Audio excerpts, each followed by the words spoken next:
Crime की दुनिया में कुछ राज गहरे होते हैं और हर एक चेहरे में कई चेहरे छिपे होते हैं और हत्या के दाग बड़े गहरे होते हैं और मिटाने को सुराग परत दर परत कई पहरे होते हैं। लेकिन हर पर्दा हटेगा और हर राज खुलेगा। क्राइम सीन में बचता हर अपराधी फिरेगा। नमस्कार, क्राइम सीन में स्वागत है आप सभी का और आपके साथ मैं हूं इश्तियाक अहमद। एक बार फिर से मैं हाजिर हूं क्राइम में छिपी गुत्थी को सुलझाने के लिए। और आज हम क्राइम सीन में खबरों की शुरुआत करेंगे, जहां पर एक शराबी पिता ने शराब के नशे में अपनी ही बेटी से छेड़छाड़ की और पत्नी द्वारा रोकने पर उसकी पिटाई कर दी गई। जी हां, जहां पर शराब पीकर एक व्यक्ति ने बेटी के साथ छेड़छाड़ की और पत्नी ने रोका तो आरोपी ने उसके सिर पर रोड से वार कर उसे घायल कर दिया और शहर थाना पुलिस ने मामला दर्ज कर आरोपी को गिरफ्तार भी कर लिया। और वहीं पुलिस ने उसे अदालत में पेश किया,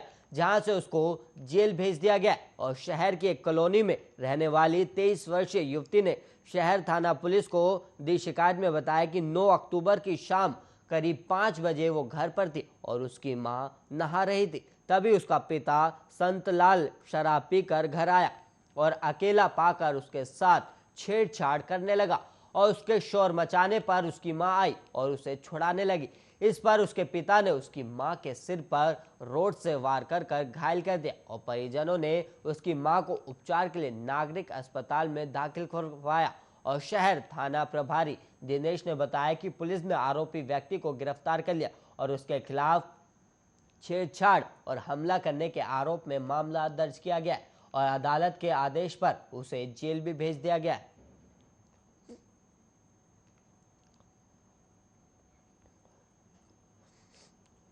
और वहीं राजस्थान के हनुमानगढ़ में दलित युवक की हत्या के मामले में पुलिस की विशेष टीम ने 3 अन्य आरोपियों को भी गिरफ्तार कर लिया है, जबकि एक आरोपी को राउंड अप किया गया है। और अब तक हत्या के संगीन मामले में पुलिस ने 7 आरोपियों को गिरफ्तार कर लिया है, जबकि एक नाबालिग को भी इस केस में निरोध किया गया है।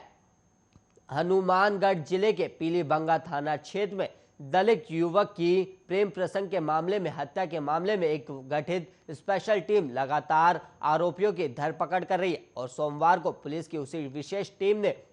3 और आरोपियों को गिरफ्तार कर लिया, जबकि एक आरोपी को राउंड अप किया गया है। और पुलिस अधीक्षक प्रीति जैन ने बताया कि बीती 8 अक्टूबर को गांव प्रेमपुरा निवासी दलित युवक जगदीश मेघवाल के पिता बनवारी लाल की तहरीर पर उसी के गांव के मुकेश और अन्य के विरोध अपहरण, हत्या और SC/ST एक्ट के तहत पीलीबंगा थाने में मुकदमा दर्ज किया गया था। और इस मामले की जांच सीओ रावतर सर रणवीर सिंह मीणा कर रहे थे और मामले की गंभीरता को मद्देनजर रखते हुए आईजी प्रफुल्ल कुमार के नेतृत्व में एएसपी नोहर राजेंद्र कुमार मीणा और सीओ रणवीर सिंह मीणा के सुपरविजन में थानाधिकारी पीलीभंगा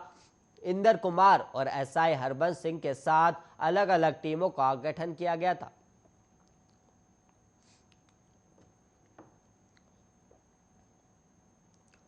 और वहीं चिन्हट के मल्हार में रविवार देर रात पुलिस और बदमाशों में मुठभेड़ हुई और दोनों तरफ से हुई फायरिंग में 2 बदमाशों को और एक सिपाही को गोली लगी और तीनों घायलों को लोहिया अस्पताल में भर्ती कराया गया। और पुलिस अधिकारी के मुताबिक घायल बदमाश डकैती डालने के लिए आए थे और सभी बांग्लादेश के रहने वाले। और विभूति खंड अनूप सिंह के मुताबिक दोनों बदमाश साथियों के साथ मल्हार में डकैती डालने की योजना से आए थे और चेकिंग पर निकली पुलिस टीम ने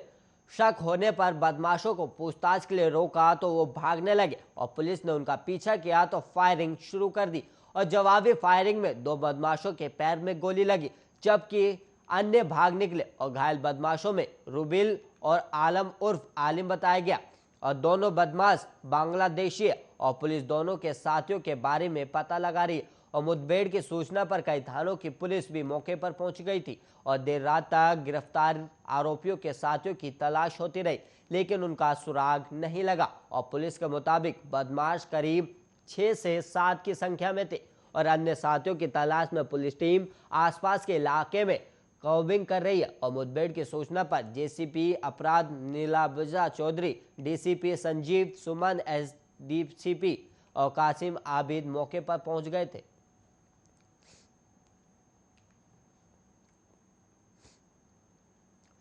और वहीं बिहार के गया में दिन दिहाड़े हर्ष फायरिंग का मामला सामने आया, जिसके चलते एक मासूम की मौत हो गई। दरअसल ये पूरा मामला मोहड़ा प्रखंड की दरियापुर का है, जहां पंचायत के नवनिर्वाचित मुखिया नरेश पंडित के विजय जुलूस में फायरिंग की गई और इस दौरान 13 साल के एक बच्चे की मौत हो गई। और घटना सोमवार देर शाम की है, जहां हर्ष फायरिंग के दौरान बच्चे को पेट में गोली लग गई, तो वहीं आनन फानन में लोग अस्पताल लेकर गए, लेकिन उसकी मौत हो गई। और इस घटना के बाद गांव में खुशी का माहौल मातम में बदल गया। तो वहीं लोग गोली लगने के बाद विजय जुलूस में शामिल लोग इधर उधर फरार हो गए। और जानकारी के अनुसार दोबारा चुनाव जीतने के बाद पंचायत के सभी गांव में लोगों से मिलकर आशीर्वाद लिया जा रहा था, और इसी दौरान जुलूस से किसी ने फायरिंग कर दी। और वहीं गौरतलब है कि विजय जुलूस पर रोक है, इसके बावजूद गांव में सोमवार को जुलूस निकाला गया। और इस मामले में एसएसपी आदित्य कुमार के निर्देश पर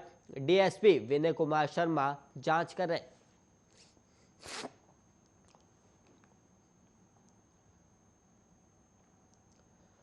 और वहीं बिहार के गोपालगंज से अगवा हुई एक छात्रा हरियाणा में मिलने से हड़कंप मच गया। और वहीं बताया जा रहा है कि लड़की रोहतक में ट्रेन के नीचे आ गई, हालांकि उसकी जान बार बार बच गई। दरअसल छात्रा महिलाओं के चुंगल से भाग रही थी और इसी दौरान वो रोहतक में ट्रेन की चपेट में आ गई और इस घटना में वो अपने हाथ की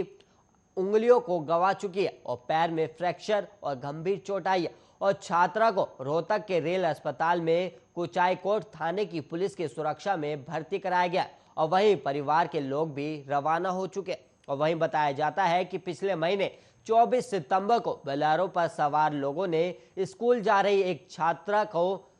अपहरण कर लिया था, जिसकी उम्र 13 साल बताई जा रही है। और दूसरे दिन उसे हरियाणा के रोहतक में ले जाकर एक महिला के हवाले कर दिया गया और महिला के चंगुल से भाग रही छात्रा रोहतक में ही ट्रेन की चपेट में आ गई। और छात्रा को ट्रेन की चपेट में आते गेटमैन ने देखा और तत्काल उसने रेल पुलिस को इसकी सूचना दी और मौके पर पहुंची रेल पुलिस ने उसे रेलवे के अस्पताल में भर्ती कराया। और छात्रों को जब होश आया तो अपना पता उसने गोपालगंज के जिले कुचायकोट थाना क्षेत्र बताया। उसके बाद रेल पुलिस ने गोपालगंज एसपी को घटना की पूरी जानकारी दी और इसके बाद गोपालगंज के एसपी ने कुचायकोट थाने की पुलिस टीम को हरियाणा रवाना कर दिया, जहां पुलिस ने मोबाइल को ट्रैक कर महिला को गिरफ्तार भी कर लिया और सोमवार को महिला को रोहतक से कुचायकोट लाया गया है और महिला से पुलिस गंभीरता से पूछताछ में जुटी हुई है।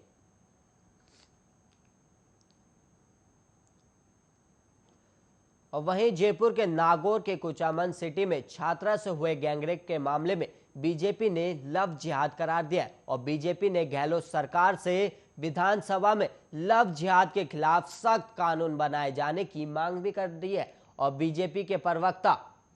और विधायक रामलाल शर्मा ने एक बयान जारी कर ये मांग की और शर्मा ने मंगलवार को जारी बयान में कहा कि छात्रा के साथ हुई गैंगरेप और संपूर्ण घटना के विरोध में सोमवार को कुचामन सिटी बंद रखा गया और इस पूरे प्रकरण में पुलिस भी संदिग्ध है। और शर्मा ने आगे कहा कि कुचामन सिटी में छात्रा के साथ हुई यह घटना लव जिहाद का ही परिणाम है और उन्होंने कहा कि आरोपियों ने फेसबुक पर गलत आईडी बनाकर पहले छात्रा को फंसाया और फिर जब छात्रा को इसकी जानकारी हुई तो उसके साथ ये कृत्य कर दिया गया। और शर्मा ने कुचामन में छात्रा के साथ हुई इस घटना की निष्पक्ष जांच कर दोषियों के खिलाफ सख्त से सख्त कार्रवाई की मांग की है। और परिजनों का कहना है कि उनकी नाबालिग बेटी कुचामन सिटी में एक इंस्टीट्यूट पर पढ़ने के लिए जाने का कहकर घर से निकली थी। उसके बाद शाम को सूचना मिली कि वो कुचामन सिटी के होटल के पास बेहोशी की हालत में गिरी हुई है। जब उसे घर लाया गया तो वो होश में नहीं थी और पीड़िता ने अपने घर वालों को जानकारी दी। उसके मुताबिक उसको दो युवक सफेद कलर की कार में बैठाकर कुचामन ले गए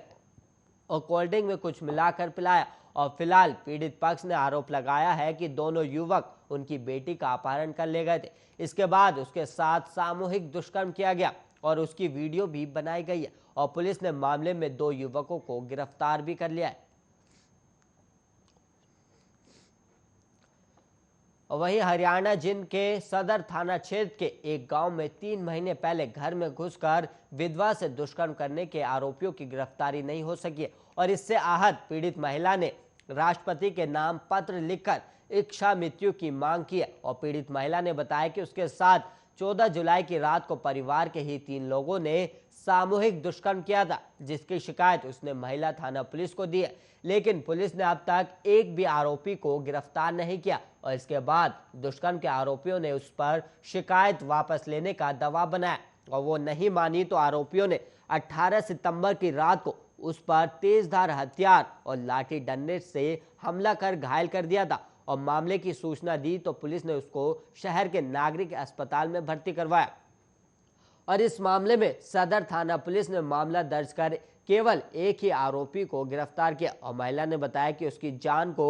खतरा बना हुआ है और आरोपी उस पर समझौता करने का दबाव बनाकर धमकी दे रहे और महिला ने कहा कि वो आरोपियों की गिरफ्तारी के लिए पुलिस के तमाम अधिकारियों के पास जा चुकी है, लेकिन अभी तक आरोपी की गिरफ्तारी नहीं की गई और पुलिस कार्रवाई नहीं होने से आहत महिला ने राष्ट्रपति को पत्र लिखकर इच्छा मृत्यु की मांग की है और महिला थाना प्रभारी गीता देवी ने बताया कि उन्होंने महिला की शिकायत पर आरोपियों के खिलाफ दुष्कर्म का मामला दर्ज किया है और सभी आरोपियों के डीएनए को जांच के लिए भी भेजा गया है ताकि स्पष्ट हो जाए कि दुष्कर्म हुआ है या नहीं और रिपोर्ट आने के बाद आरोपियों को गिरफ्तार कर लिया जाएगा।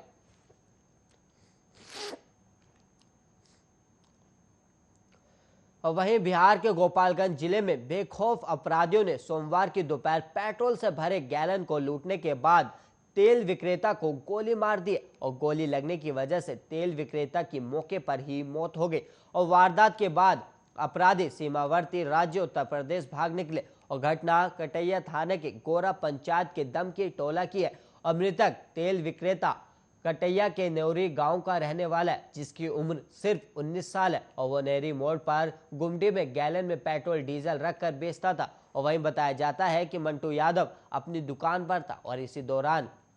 बाइक पर सवार 3 युवक तेल लेने पहुंचे और बाइक में तेल भरवाने के बाद वो पेट्रोल से भरे गैलन लूटकर गोरा की तरफ भागने लगे और तेल विक्रेता ने भाग रहे लुटेरे का बाइक से चिल्लाते हुए पीछा शुरू कर दिया। ऐसे में मोड़ से करीब 4 किलोमीटर दूर दमकी मोड़ के पास अपराधियों ने पकड़े जाने की डर से गोली चला दी।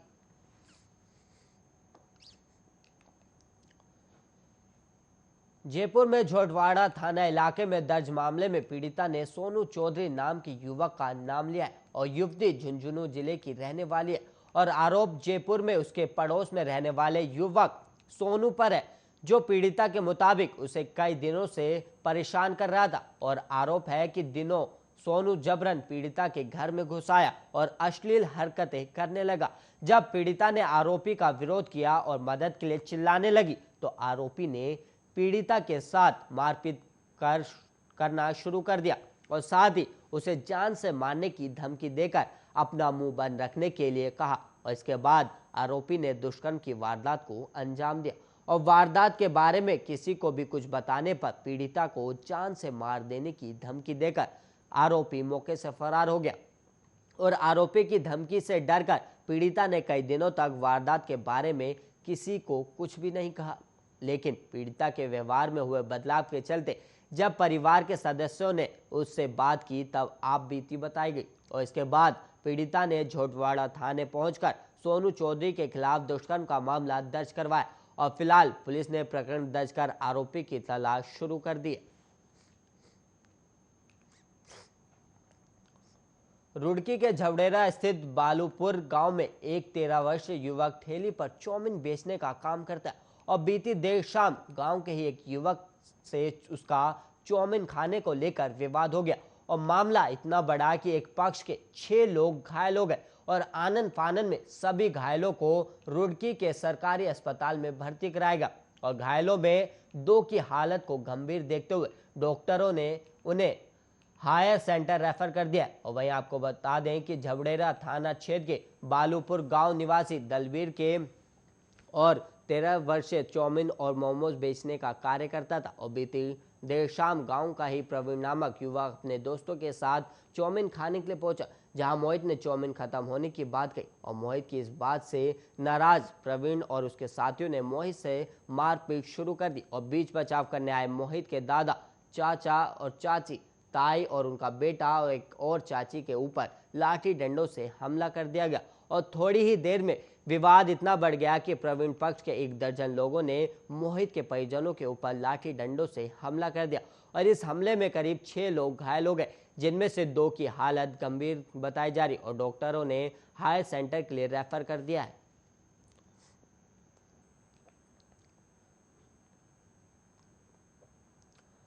राजस्थान के राजधानी के सिंधी कैंप थाना इलाके में वोल्वो बस से एक निजी कंपनी के सीनियर असिस्टेंट मैनेजर के 2,23,000 रुपए नकदी चोरी होने का मामला सामने आया और इस संबंध में पीड़ित अमित कुमार गोयल ने पुलिस में शिकायत दर्ज करवाई है और शिकायत में इस बात का जिक्र किया है कि पीड़ित कंपनी का सामान खरीदने के लिए अंबाला से जोधपुर जाने के लिए रवाना हुआ था और पीड़ित ने 2,23,000 रुपए नकदी लिफाफे में डालकर उसे तौलिए से लपेट बैग में रख चेन बंद कर दी थी और अंबाला से बस में सवार होकर जयपुर पहुंचा और पीड़ित ने जयपुर से जोधपुर जाने के लिए सिंधी कैंप बस अड्डे से वोल्वो बस पकड़ी और बस में चढ़ने से पहले पीड़ित ने बैग में रखी नकदी को चेक भी किया था और नकदी को चेक करके पीड़ित ने बैग की चेन बंद कर दी और बस में अपनी सीट पर आकर बैठा। इसके बाद सिंधी कैंप बस अड्डे से बस जोधपुर के रवाना हुई। उसके 10 मिनट बाद ही एक आदमी ने कंडक्टर को बस रुकवाने के लिए कहा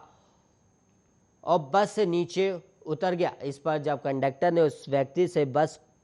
से नीचे उतरने का कारण पूछा तो व्यक्ति ने भूल से गलत बस में चढ़ने की बात कही और इस पर कंडक्टर को शक हुआ और उसने बस में सवार सभी सवारियों को उनका सामान चेक करने के लिए कहा और इस पर जब पीड़ित अमित कुमार गोयल ने अपना बैग चेक किया तो बैग में रखी रकम गायब थी और जिसके बाद पीड़ित ने कंडक्टर को जानकारी दी और इसके बाद कंडक्टर ने बस से नीचे उतरे व्यक्ति की तलाशी ली, लेकिन उसके पास से नकदी बरामद नहीं हुई और पीड़ित ने सिंधी कैंप थाने पहुंचकर अज्ञात व्यक्ति के खिलाफ पैसे चुराने का मामला दर्ज करवाया। फिलहाल पुलिस ने प्रकरण दर्ज कर जांच करना शुरू कर दिया और साथ ही बस से नीचे उतरे संदिग्ध व्यक्ति से पूछताछ भी की जा रही है।